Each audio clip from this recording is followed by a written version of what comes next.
हारिस साहब, प्रोग्राम का आगाज मैं आपसे करूंगी। अब एक ऐसी सूरत हाल हम देख रहे हैं कि जिसमें पाकिस्तान ने पहले कहा कि अगर अफगानिस्तान से कार्रवाई हुई तो हम जवाब देंगे। अब पाकिस्तान कह रहा है कि हमने कुछ नहीं किया, मगर सर अफगानिस्तान का कहना है कि हम जवाब देंगे। ये मामला किधर जाता आपको दिखाई दे रहा है? देखें, ये बेसिकली ये इंडियन शह के ऊपर ये बात कर रहे हैं। DGISPR ने प्रेस ब्रीफिंग में बड़ी क्लियर बात की है कि अगर हमने जब भी एयर स्ट्राइक की या ड्रोन स्ट्राइक किया, जैसे हमने पटकिया के अंदर किया था गुलबादर के एरिया में, जहां हमने 60-70 इनके ख्वारजी मारे थे, तो हमने खुला सबको बताया था कि we have gone, we are raided. हमने वहां पर इनके कमांडर भी मारे हैं, 60-70 ख्वारजी भी मारे हैं, और भी करेंगे अगर हमें इस तरह की शिकायत है कि जब इन्होंने हमारी पोस्टों पे अटैक किया, फिर हमने 22 पोस्टों पे कब्जा किया, जब हमने इनको ठीक ठाक इनको पनिशमेंट किया, तो फिर उन्होंने वाइट फ्लैग रेज किए और उसके बाद उन्होंने सीज फायर की बातें करनी शुरू कर दी। सो यही अभी क्लियर बात कर दी कि जी हम ना छुप के करते हैं, जब भी करेंगे खुल्लम खुला करेंगे, डंगे की चोट पे करेंगे, बता के करेंगे। And Pakistan is very strong military power.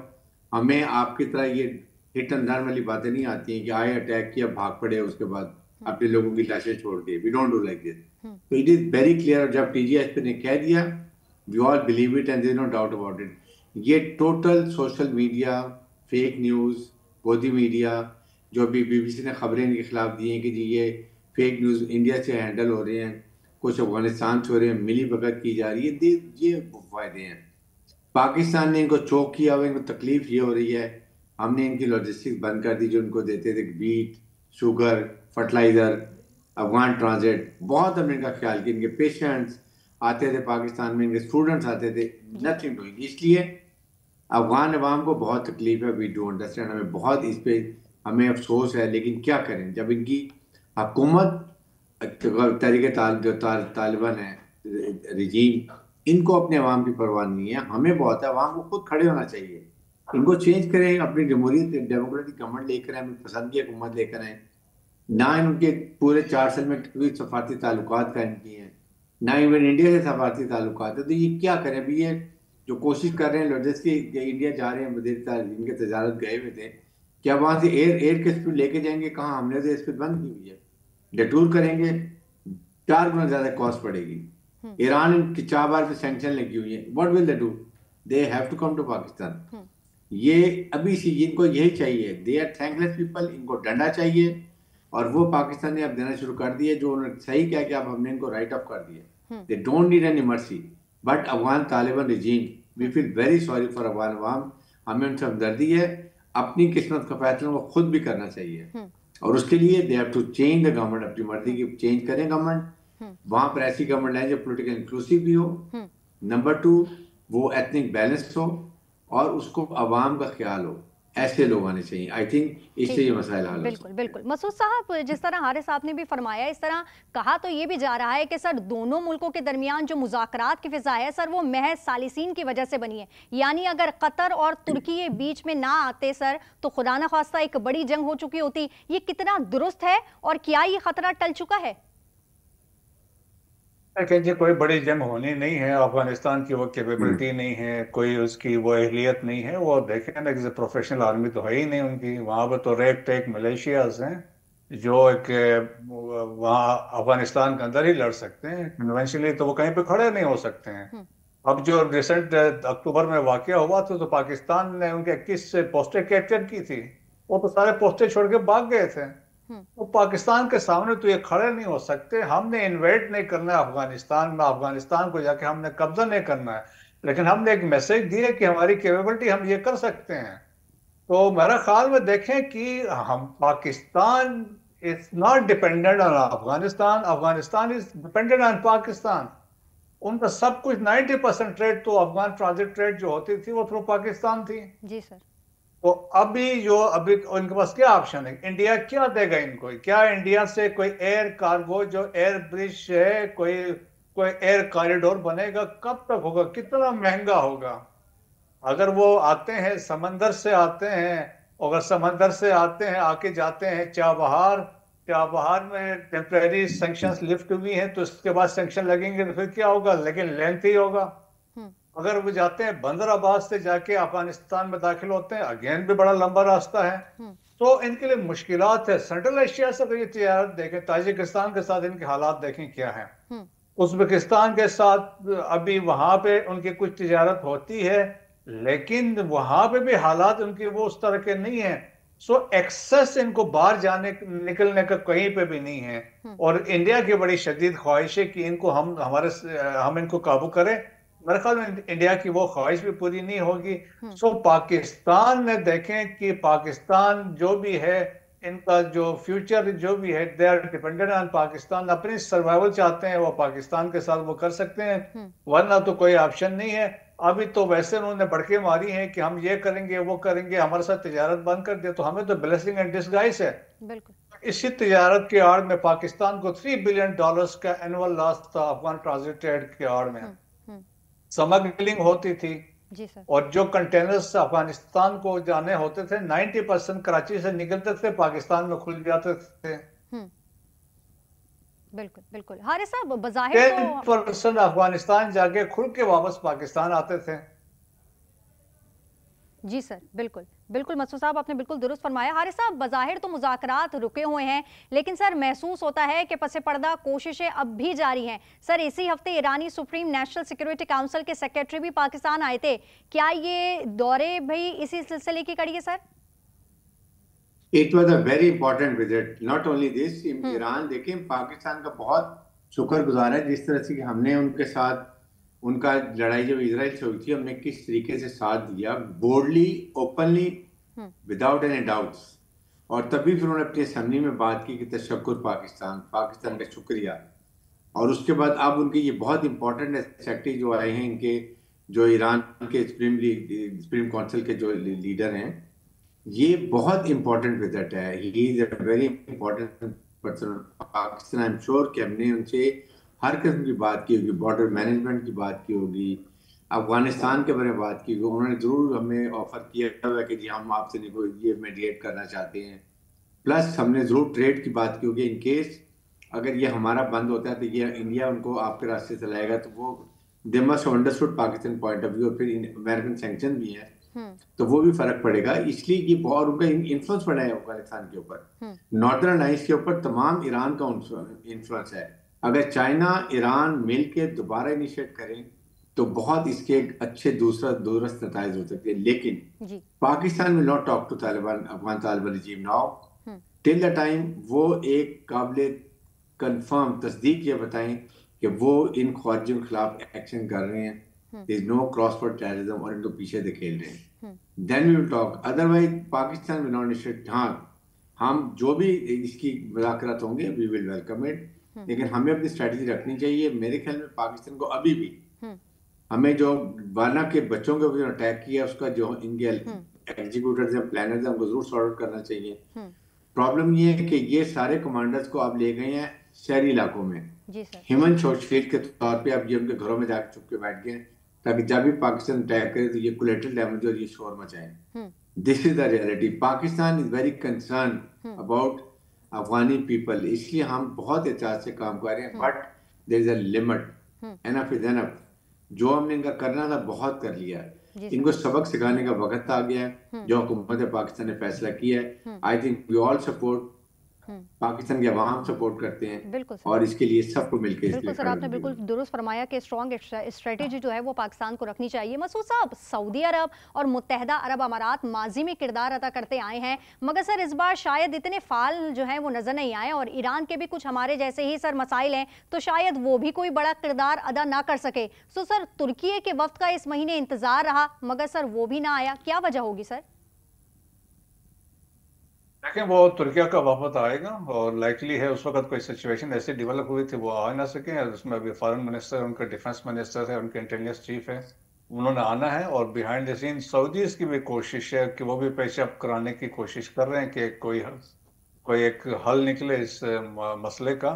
लेकिन पाकिस्तान का एक बड़ा वाज़ेह मौक़िफ़ है, जो भी मुल्क दरमियान में मीडिएशन के लिए आता है, तो कि हमने ये इंश्योर करना, हमारी डिमांड है कि Afghan soil is not use against Pakistan for terrorist activity या क्रॉस बॉर्डर टेररिज्म, उसके लिए वो रोकें। तो उसमें है, लेकिन यकीनन देखें जिस तरह भी रशिया ने भी बात की है, रशिया भी फैसिलिटेट करवाना चाह रहा है, लेकिन most importantly I think Chinese can play most decisive role इसमें बातचीत में। और क्योंकि चाइनीज को भी खतरा है, रशियंस को भी, सेंट्रल एशियन रिपब्लिक को भी खतरा है, जिस तरीके से ताजिकिस्तान के साथ वाकया हुआ है।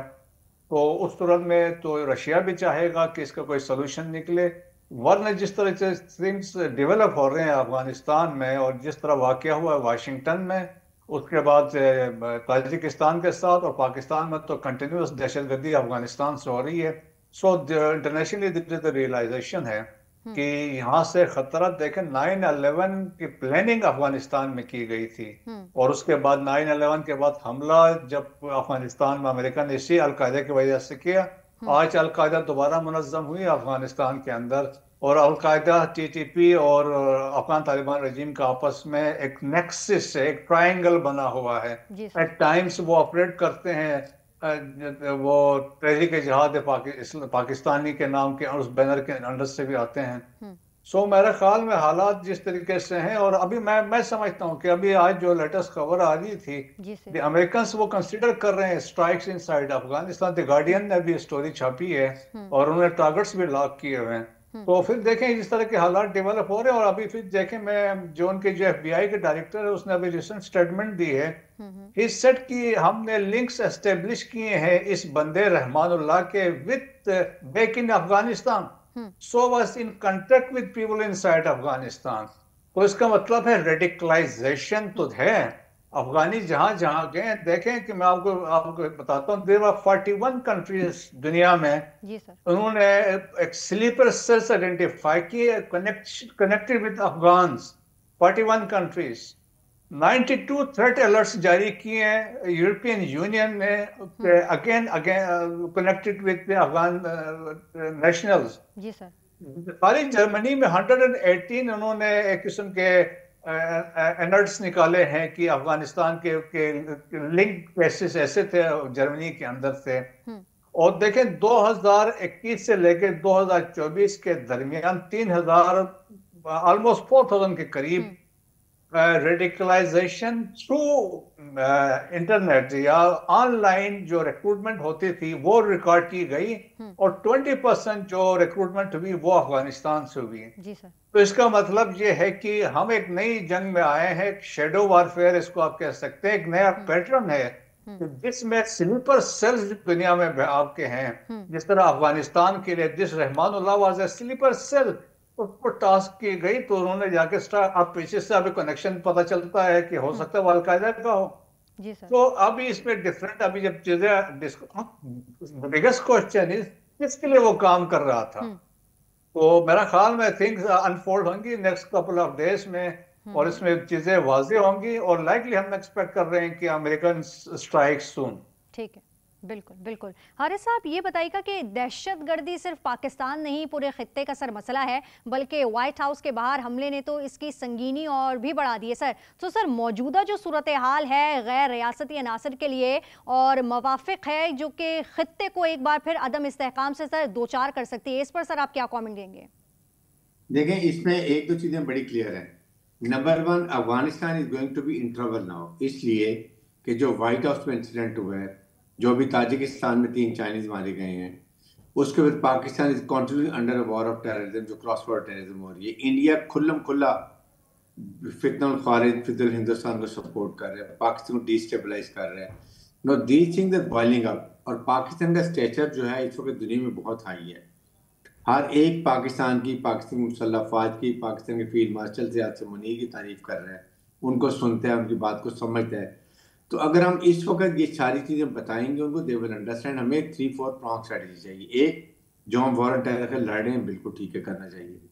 नंबर 2, में अमेरिका को बताना चाहिए कि आप जाते हुए यहाँ पे कितना ज़्यादा वेपन एमुनिशन छोड़ के गए हैं, जो इनको आपको इनके हाथ में लगा हुआ है, या तो उनसे आप वापस लें, क्योंकि वो उसको बेच भी रहे हैं, पैसे भी कमा रहे हैं और हमारे खिलाफ इस्तेमाल भी कर रहे हैं। नंबर 2, या जो उनको फाइनेंशियल सपोर्ट दे रहे हैं वो बंद करें, ताकि इनको इकोनॉमिक क्रंच हो। पाकिस्तान को आप मैचिंग कैपेबिलिटी दें, APC दें, नाइट फाइटिंग कैपेबल हेलीकॉप्टर दें, नाइट फाइटिंग डिवाइसेस दें, ताकि हम उनका मुकाबला करें। We are the only country confronting so many terrorist organisation. Number 2, European Union को पुश करें, उनको जी। बताएं जी आप सब कुछ छोड़ के गए हैं hmm. And now you are under threat.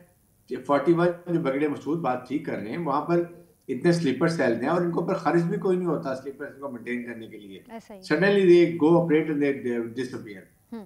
तो ये थ्रेट को करने के लिए यूरोपियन यूनियन और American will have to again come here and then they have to see what is going to happen. इसलिए मैं ये बात करता हूँ कि ये बहुत जरूरी है। फिर अमेरिकन को कहें इंडिया को नुकेट डालें, what they are doing this Pakistan को कर रहे हैं। आपने बीएलए को मजीद बगैर तो कर दिया टेररिस्ट ऑर्गेनाइजेशन, बाकियों को भी इनको रोकें, इनको स्टॉप करें कि कंट्रोल जो यहाँ प्रॉब्लम डाली हुई पाकिस्तान को। चाइना से बात करें, रशिया से, हम अपने इसको हमारी दुनिया बात सुनती है। So we have to now start behaving as a Islamic nuclear country. हमने बताया कि बहुत जिम्मेदार और मैच्योर न्यूक्लियर मुल्क है, हमारी फौज लड़ाका दुनिया में पेशावर है, इसलिए हमें अब दबने की जरूरत नहीं है। अमेरिकन हमारी बात को सुनते हैं, इसलिए अभी हमें रीन्यू तरीके से जाना चाहिए, नए तरीके से स्टार्ट करें, दुनिया को बताएं ताकि इस खित्ते में, और इसकी अगर ये पाकिस्तान इसको कंट्रोल ना कर सका तो then again the world is going to be under threat. ये जब उनको बताएंगे लोगों को फिर समझ आ जाए। बिल्कुल बिल्कुल बिल्कुल। मसूद साहब, सीज फायर अब भी बरकरार है सर, सरहद पर फिलहाल हम देख रहे हैं कि ऐसी कोई तब्दीली भी देखने में नहीं आई है, तो क्या हम इसे एक मस्बत इशारा समझें या फिर तूफान से पहले की खामोशी समझें सर? देखें जी, इसके बावजूद स्टिल इन्फिल्ट्रेशन हो रही है। ये जो दहशतगर्द आप देखें ना, कैडेट कॉलेज वाना में अफगानिस्तान से आए थे, जुडिशल कॉन्फ्रेंस इस्लामाबाद में जो हमला हुआ अफगानी थे, और जो एफसी हेडक्वार्टर पेशावर में फ्रंटियर कांस्टेबल हेडक्वार्टर में reportedly they are no establish की, वो भी अफगानी थे। और वो तो लगातार देखें इनके स्लीपर सेल, जिस तरह हम कह रहे हैं कि वो कुछ लोग जो पहले आ चुके थे वो तो अंदर पाकिस्तान के अंदर भी फैसिलिटेटर्स बैठे हैं, एबेटर्स बैठे हुए हैं।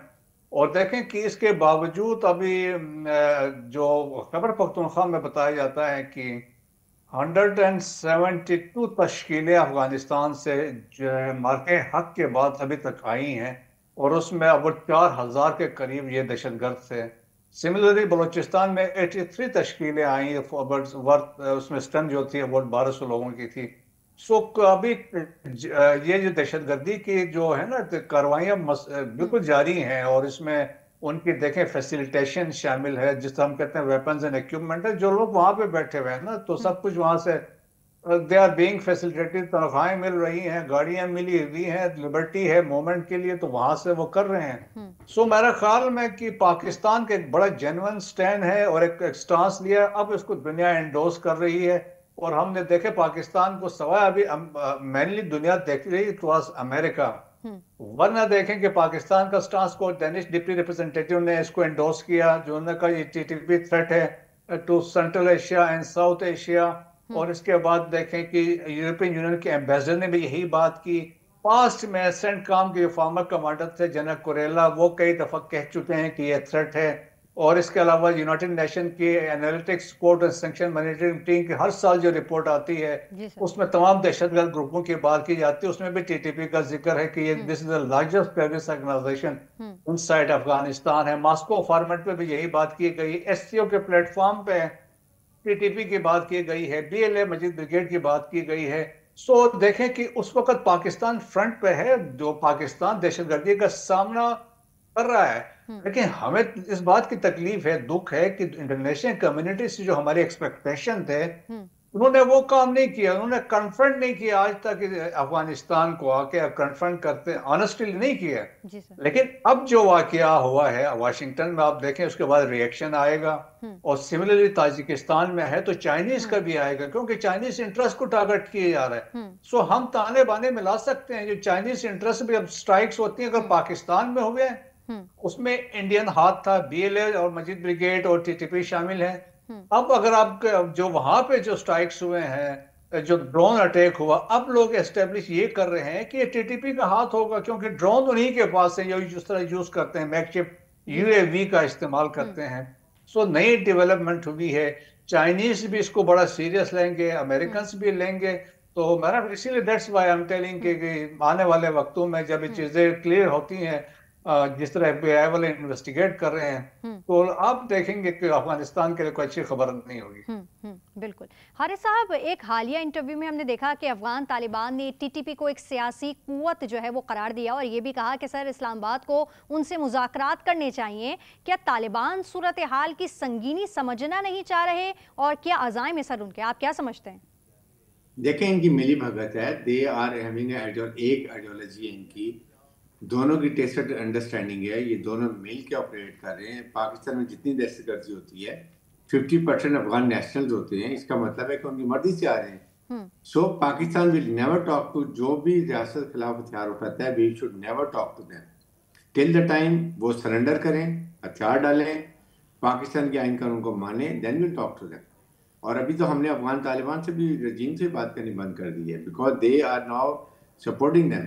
टिल द टाइम उनके खिलाफ एक्शन नहीं लेते हैं या कहीं हमारी उनसे मुज़ाकरात होकर कामयाब होते हैं और वो क्रॉस बॉर्डर टेररिज्म बंद करते हैं, मानते हैं, इन राइटिंग साइन करते हैं, we will accept them. Otherwise it is very easy to sort them out, it's not difficult.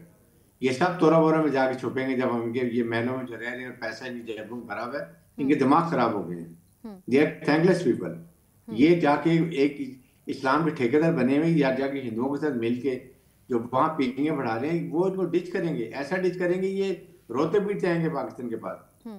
जो ये सारे मुत्तकी हैं, कंपनी सारे पेशावर में पड़े हैं, बड़े हैं, यहीं पर कारोबार किए, इनके भाई अरबों के कारोबार कर रहे हैं, फायदे पाकिस्तान से उठाते हैं, जाके पाकिस्तान के खिलाफ बात करते हैं। हम तो बड़े खुश थे कि 221 में जब ये गए हैं तो ये चलो हालात बेहतर होंगे, बट इन्होंने तो और खराब कर दी ना। ह्यूमन राइट्स वाले हालात है, ना औरतों के हकूक का इनको ख्याल है, ना सफारती ताल्लुकात। देख रहे हैं, 4 दुनिया में किसी से इन्होंने सफारती ताल्लुकात कायम नहीं किया मुल्क में, इससे आप अंदाजा लगा लें। इनको परवाह नहीं है, इनको पैसा मिल रहा है, ब्लैकमेलिंग कर रहे हैं, लुटेरे हैं, and that's end of it. So enough is enough. Pakistan government का बिल्कुल सही स्टांस है, we should accept it and we must stand behind arm forces इनको सॉर्ट करने के। बिल्कुल बिल्कुल। मसूद साहब, ख्वाजा आसिफ साहब का बयान आपने तो सुना होगा, वो कहते हैं कि सर पाकिस्तान ने तालिबान को राइट ऑफ कर दिया। क्या काबुल में एक भी ऐसा नहीं जो मामला सुलझाने में सर कोई मुस्बत किरदार अदा करे? काबुल अफगानिस्तान के अंदर बहुत ज्यादा डिवीजन है, फ्रैक्चर्स हैं और तालिबान खुद डिवाइडेड हैं। कंदहारी ग्रुप है एक, फिर इसके बाद काबुल का ग्रुप है। नॉर्थ ईस्ट में अगर आप नॉर्थ में जाएंगे तो वहाँ पे northern resistance front Ahmad Shah Massoud का बेटा अहमद मसूद है, वो दोशंबा बेस्ड है। उज़्बुक बलख के एरिया मज़ार शरीफ में है, हज़ारा से अलग तैयार खड़े हैं। तो फिर विदन कंदहार में भी देखें कि विदन अफगानिस्तान के ग्रुप जो वहाँ पे कंदहारी हैं में भी आपस में तकसीम है। मुल्ला याकूब जो मुल्ला उमर का बेटा है, वो सही मानों में समझता है कि मैं असल जानिशीन हूँ, मुझे अमीरुल मोमिनीन बनना चाहिए था, वो है। गनी ब्रादर भी कंदहार का है, ये मुत्तकी हेलमंद का रहने वाला है, लेकिन इनके आपस में भी नहीं बनती है। फिर आपस में राइवलरीज देखें, हक्कानियों की और हैबतुल्लाह अखुंज़ादा की आपस में राइवलरी है, लेकिन फितना और खारिज का जो कंट्रोल है वो हक्कानियों के पास है, वो इनको इस्तेमाल करना चाहते हैं और फिर वो भी पावर के लिए स्ट्रगल है। फिर हक्कानियों के ऊपर जो लोया पक्तिया जिस एरिया को कहते हैं, जिसमें ये पक्तिया है, पक्तिका है, खोस है, नंगा और इसके बाद लंगहार है और फिर लोगर का एरिया से, यहाँ पे इनका स्ट्रांग होल्ड है।